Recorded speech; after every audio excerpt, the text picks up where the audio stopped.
हिंदुस्तान के अंदर आम रिवाज है कि जब थोड़े बहुते पैसे इकट्ठे हो जाते हैं आम लोग तीर्थां के उत्ते चले जाते हैं कि साडे पाप जिहड़े है वो बख्शे जान। तो गुरु नानक साहब नूं भी कुछ भेखी साधुआं ने सलाह दी कि तुसी चलो तीर्थां के उत्ते इशनान कर आइए। हिंदुस्तान के अंदर 68 तीर्थ बड़े मशहूर मन्ने गए है। गुरु नानक साहब कहन लगे कि सानू घर के अंदर कम है क्योंकि संतां की हर बात दे विच राज हुंदा है। वो कहन लगे तुसी साडी तूंबी लै जाओ, इस नूं इशनान करा लिओना, फिर जद वक्त होएगा असीं भी चले जावांगे।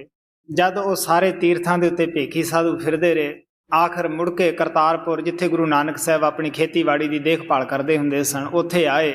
गुरु नानक साहब ने तूंबी उन्हां नूं कड़वी दित्ती हुई सीगी। आखिर जद वो आए कहन लगे जी तुहाडी तूंबी नूं इशनान करा लिआंदा, आ लो। गुरु नानक साहब ने उस तूंबी नूं कट के उहदी सब्जी बनाई, उन्हां भेखी साधुआं दे अगे रखी। जद उन्होंने तूंबी की सब्जी खाण लगे सब ने थू थू करके थुक दिता कि महात्मा जी तूंबी तो कौड़ी है। गुरु नानक साहब कहन लगे कि तुसी तूंबी नूं इशनान नहीं कराया होना। वो कहंदे जी पहले इशनान असीं तूंबी नूं कराउंदे हुंदे सीगे। तो गुरु नानक साहब कहन लगे अफसोस की गल है कि यह तो सिर्फ एक बीआं की कड़ोतन है जिहड़ी तीर्थ ते इशनान करके नहीं गई। इस देह के अंदर तो 5 किस्म की कड़वाहट है, काम दी, क्रोध दी, लोह मोह हंकार दी। जद एक तीर्थ ते नहाउण दे नाल इन्हां बीआं दी जहर नहीं गई, ये किस तरह जा सकती है? देह भी तुहाडी तूंबी है। गुरु नानक साहब कहंदे नहावण चले तीर्थी मन खोटे तन चोर, एक भौलथी नातियां दो पाचड़ी असहोर, बाहरों धोती तूंबड़ी अंदर बिस नकोर, साध भले अण नातियां चोर से चोरा चोर। प्यारे बच्चों, जो कहानी अभी बाबा जी ने कही, हालांकि ये सत्संग में बहुत बार सुनी हुई है, लेकिन फिर भी मैं इसको हिंदी में कहने की कोशिश करता हूँ। बाबा जी की इस कहानी के अनुसार हिंदुस्तान में आम रिवाज है कि जब लोगों के पास थोड़े पैसे इकट्ठे हो जाते हैं और वो सोचते हैं कि चलो तीर्थ यात्रा करके आते हैं, इससे घूमना भी हो जाएगा और आजकल तो बहुत फैशन हो गया और वैसे भी हमारे पाप कट जाएंगे, सोच के लोग जाते हैं। गुरु नानक देव जी ने को भी कुछ साधु थे जिन्होंने सलाह दी कि आप भी हमारे साथ चलो, हम तीर्थ पर स्नान करके तीर्थों पर स्नान करके आते हैं। हिंदुस्तान में कहते हैं कि 68 तीर्थ स्थान है, 68, जिनकी बहुत महानता है। गुरु नानक देव जी उनसे कहा कि देखो मैं किसान हूँ और मुझे घर पे काफ़ी काम है, मैं आपको एक तूंबी देता हूँ। तूंबी एक कड़वा आयुर्वेदिक फल होता है, खरबूजे जैसा होता है, जो कि काफ़ी जगह वो काम में आता है, लेकिन वो बहुत कड़वा होता है। तो उन्होंने उनको वो दे दिया कि इसको तीर्थ पे स्नान करा के लाना, फिर जब कभी वक्त मिलेगा तो हम चले जाएंगे। संतों की हर बात में राज होता है। वे साधु हर तीर्थ पर गए, घूमते रहे और उन्होंने हर जगह तुम्बी का भी स्नान करवाया, उस फल का भी स्नान करवाया। अंत में वे करतारपुर पहुंचे। यहाँ गुरु नानक देव जी अपनी खेती बाड़ी करते थे। उन्होंने गुरु नानक देव जी को उनकी तुम्बी देकर कहा कि हम आपकी तुम्बी को स्नान करवा लाए हैं। गुरु नानक देव जी ने उन्हें कड़वी तुम्बी दी थी। उन्हें इस तुम्बी को, उनको मालूम था कि बहुत कड़वी है। उन्होंने उसी को काट के उसकी सब्जी बना के उन साधुओं के आगे रखी। जब वे तुम्बी की सब्जी खाने लगे तो सबने थू थू करके थूक दिया, कहा महात्मा जी यह तुम्बी तो बहुत कड़वी है। गुरु नानक देव जी ने उनको कहा कि आपने तुम्बी को स्नान नहीं करवाया क्या? शायद इसलिए कड़वी होगी कि आपने स्नान नहीं करवाया। लेकिन साधुओं ने कहा कि हम तो पहले तुम्बी को स्नान करवाते थे, उसके बाद में खुद नहाते थे।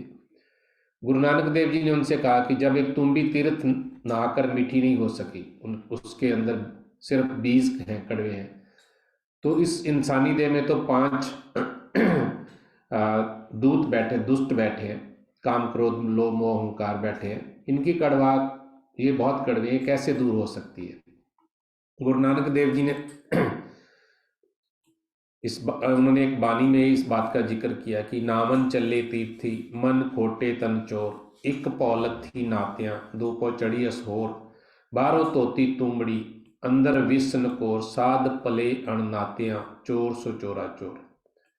मैंने हमेशा ये कहने की कोशिश किया कि संतों का इन कहानियों के माध्यम से सिर्फ और सिर्फ हमें प्यार से अपनी गलतियों के बारे में समझाना है। आज भी ये पुराने टाइम की बात है। आज अगर हम सत्संगी आपस में मिलके देखें कि हमें बहुत साल हो गए नाम लिए हुए सत्संग सुनते, लेकिन उस तुम्बी की तरह हमारे अंदर भी वो कड़वाहट वैसे की वैसे ही है।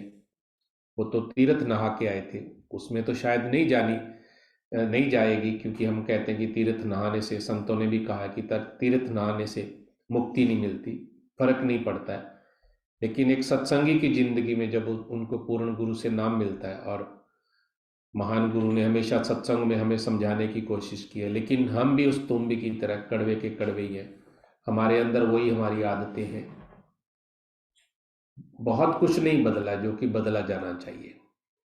हम अपनी आदत को बदलना नहीं चाहते, लेकिन उसके लिए हम बहुत सारे आगे से बहस करते हैं, आगे से अपने ही उदाहरण पेश करते हैं, लेकिन हम अपने साथियों की, अपने साथ वालों की भी बात नहीं सुनना पसंद करते। इसलिए हमें चाहिए कि जब भी हम सत्संग में आते हैं, बच्चों के लिए और बड़ों के लिए, दोनों के लिए बात है कि अपनी बुरी आदतें हमें धीरे धीरे करके छोड़नी है, और अपने गुरुओं के अनुसार, जैसे बाबा जी ने कहा है, वैसे हमें अपनी जिंदगी को ढालना है।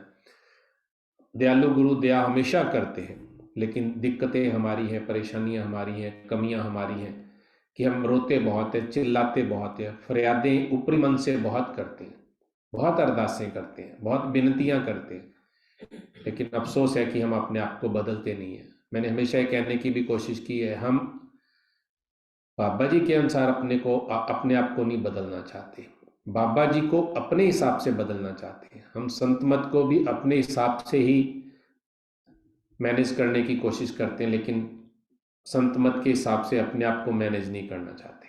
इसलिए प्यारे बच्चों, बहुत ज़रूरी है कि जो बाबा जी से हम बात सुनते हैं, आप छोटे बच्चे हो, आप में अभी से जो जितनी भी छोटी छोटी परेशानियां, कमियां हैं, जो पेरेंट्स मना करते हैं, स्कूल में मना करते हैं, उनको अभी से धीरे धीरे करके, हर संडे आप शब्द गाते हैं, आप कोशिश करो कि जब भी आप शब्द गाते हो, एक बुरी आदत जो पेरेंट्स मना करते हैं, स्कूल में मना करते हैं, उसको छोड़ें, अच्छे बच्चे बने, ताकि हम बड़ों जैसी कमियां आप में ना रहें।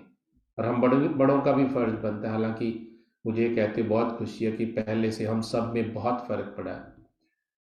हम में से बहुत प्रेमी ऐसे हैं जिनका नित्य नियम बना है, उन्होंने अपना नित्य नियम से अभ्यास करना शुरू किया, उनकी गिनती बहुत है। आश्रम में भी आते तो मुझे देख के बहुत खुशी होती। मैं अपने गुरु का और संगत का बहुत शुक्रगुजार हूँ, जिन्होंने जहाँ जो बोला जाता है, बाबा जी जो कहते हैं, उस पर बहुत हद तक चलना शुरू किया। लेकिन अभी भी बहुत सारी ऐसी चीज़ें हैं, बहुत सारी ऐसी हमारी आदतें हैं जिनको धीरे धीरे छोड़ेंगे। एक सबसे बड़ी जो बुरी आदत है, जब भी आश्रम में आते हैं, सत्संग के लिए आते हैं, या कहीं भी प्रोग्राम के लिए जाते हैं, कोशिश करें कि घर में आके किसी की निंदा ना करें, सेवा करते हुए भी बातें ना करके, एक दूसरे की वहाँ बुराइयां ना करके, एक दूसरे को नीचा दिखाने की कोशिश ना करके, अपने आप को ही नीचा दिखा के अपने आप को ही सुधारने का एक चीज़ लेके चले। लेकिन कभी भी जो आश्रम में एक दूसरे की कमियां देखते हैं, और हम उनको घर में जाके चर्चा जरूर करते हैं, जो कि बहुत बुरी आदत है, बहुत गंदी आदत है। आप यहाँ से बुराई लेके अपने घर गए और घर में ही बुराई को और पानी दे के और बड़ा करने की कोशिश करते हैं। ये बहुत बुरी आदत है। मैं उम्मीद करता हूँ कि ये मुझे काफ़ी प्रेमियों से शिकायत है कि वो अपने आप को अच्छा प्रूव करने के लिए दूसरों में कमियां निकालते हैं। आज से हम ये आदत को जरूर छोड़ेंगे कि घर पे जाके यहाँ भी एक दूसरे की कमियां ना निकालें। सुधार के लिए प्यार से बोलना अच्छी बात है, लेकिन पीठ पीछे किसी की बुराई करना, और खास करके सेवादारों का आपस में, वो बहुत बुरी आदत है। बाकी प्रेमियों से भी विनती है कि आप आश्रम आते हैं, अभी भी कुछ प्रेमी ऐसे, जैसे मैंने हमेशा कहा है, तुम भी के जरिए ही चलो मुझे ये कहने का मौका मिल रहा है, इस कहानी के जरिए। हालांकि कहानी हम सब ने बहुत दफ़ा सुनी है, लेकिन अभी भी कुछ प्रेमी, कुछ परिवार ऐसे हैं कि आश्रम में आके बहुत बातें करते हैं। वो सत्संग में भी टाइम से नहीं पहुंचते, अभ्यास के लिए भी नहीं टाइम, तो उनकी गिनती कम है। लेकिन उनसे भी विनती है कि आप भी तुम भी की तरह कड़वे के कड़वे ना रहें, अपनी आदत को बदले। एटलीस्ट आश्रम में आके आप डिसिप्लिन को मेंटेन करें, ताकि अपने घरों में जाके भी आपको आदत पड़े कि जो सीख के जाते हो घरों में करने की। मैं रोजाना ऑन स्क्रीन जो प्रेमी अटेंड करते हैं, उनका ऑलमोस्ट मैं रोजाना देखने की कोशिश करता हूँ कि कितने प्रेमी अटेंड करते हैं, और मुझे बहुत खुशी है कि सारे प्रेमी डेली रूटीन से प्रोग्राम अटेंड करते हैं। उनसे विनती है कि उनमें से जो प्रेमी अभ्यास के लिए नहीं बैठते हैं सुबह शाम, कोशिश करें कि अभ्यास का टाइम मिस ना करें। इधर उधर की बातें करके या फजूल में अपना वक्त जाया ना करके अभ्यास के लिए जरूर बैठे। और मैं शुक्रगुजार हूँ अपने महान गुरु का और संगत का, जिन्होंने इस कार्यक्रम की बदौलत अपने आप में चेंज लाया। और बाबा जी के चरणों में ये विनती है कि ये दया हम सब पे हमेशा बनी रहे, और जो कमियां हम में हैं आप दया करें। हम अपनी तरफ से जरूर कोशिश करते हैं और करेंगे भी कि वो कमियां हम छोड़ के एक अच्छा फ्रूट बने, एक अच्छे सत्संगी बने और अपने महान गुरु के अच्छे बच्चे बने।